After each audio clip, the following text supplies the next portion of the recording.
Now, time for our weekly look at the latest business and management book titles, and I'm joined in studio by our regular reviewer, Alan Jordan, Sales Director of Bookbuzz. Alan, you're most welcome as always. This week's book title, Talk Inc. by Boris Groysberg and Michael Slein, and the subtitle of this book is How Trusted Leaders Are Using Conversation to Power Their Organisations.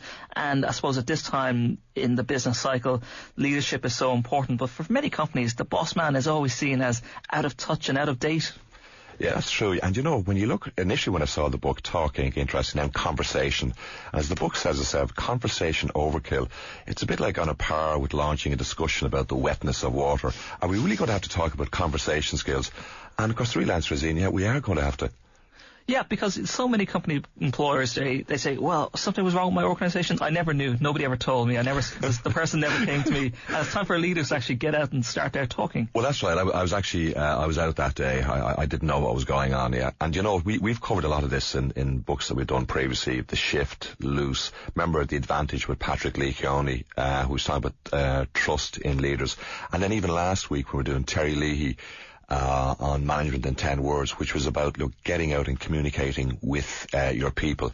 So it's all about what's happening with your people. So what the book does is it talks about some of the basics things. You've got to be intimate, you've got to be interpersonal, you've got to not too intimate with employees. No, absolutely not. Employment law. But try and make it one-to-one. But the big difficulty for the larger organisations is that first of all, you've got a diverse global structure. The organisations are flatter. The new social networks, and in actual fact, the new social networks is a huge issue for them, because while employees and customers are engaged on them, all the research is showing that CEOs haven't engaged and haven't embraced, and that's where their customers and their employees are talking.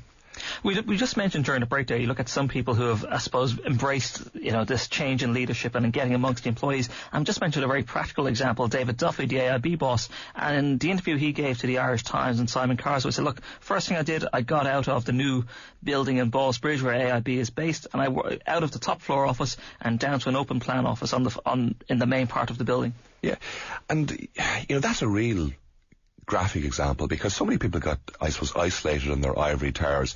There was a survey recently done which shows that employees have as much as 3 times the credibility than a CEO as a source of information about a company. So the communication with your employees are critical. And what the book goes on to talk about, and it is an interesting read. It's not too dry. The guys are Harvard Business School, etc. But it talks about the 2 key leadership behaviours required to kind of build up that communication process and to enhance trust is listening, which I think is a direct skill, but is actually talking straight and is getting down to your people and giving the real message. The challenge they've got is, particularly for the larger organisations, well, how do I do that? I can't be everywhere. So they've got to not invent, but they've got to make sure. In the old days, I think In Search of Excellence coined the phrase MBWA, which was management by walking about or management by wandering about. But you've got to get out. You've got to embrace, because your greatest ambassadors for your company are going to be your employees. And okay, the Americans call it the water cooler moment. Well, there's conversations to be had in every business around Ireland, and it's about, well, how are the guys doing? Do I believe them? What about the share price? And they are your greatest ambassadors, so you've got to find a mechanism to do it. There are dangers, though, of allowing, having too much interaction with employees and allowing them to come forward with too many ideas. Yeah, and this is the challenge that we've got, and this is why I suppose this book is so timely, because typically the big melting pot for all of this kind of communication with our employees was, well, let's just throw it into the old intranet, okay, and we'll put all our stuff up there, we'll put our blogs, we'll put the CEO musings. But really, even that's got to change, and a lot of the larger corporations' intranets are being turned into sophisticated forms of Facebook and LinkedIn where they can really engage. Remember before we spoke about in employees first, customers second, the HCL technologies, whereby on the performance reviews, the senior managers were posting it on the internet, how the managers were performing. Oh my God, no one would do that here. What a lot of American companies are now doing with their leaders, they're getting their people to rate them, right? Their employees to rate them as in, do I believe you? Do I trust you? This is what I think you're doing well.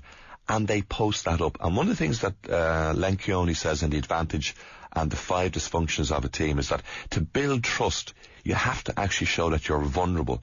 So are you going to get all soft and squishy on me now, Alan? There's a little bit of that. If you want to get that process across, you're going to have to show you're vulnerable. And something that has to go out the door is corporate speak.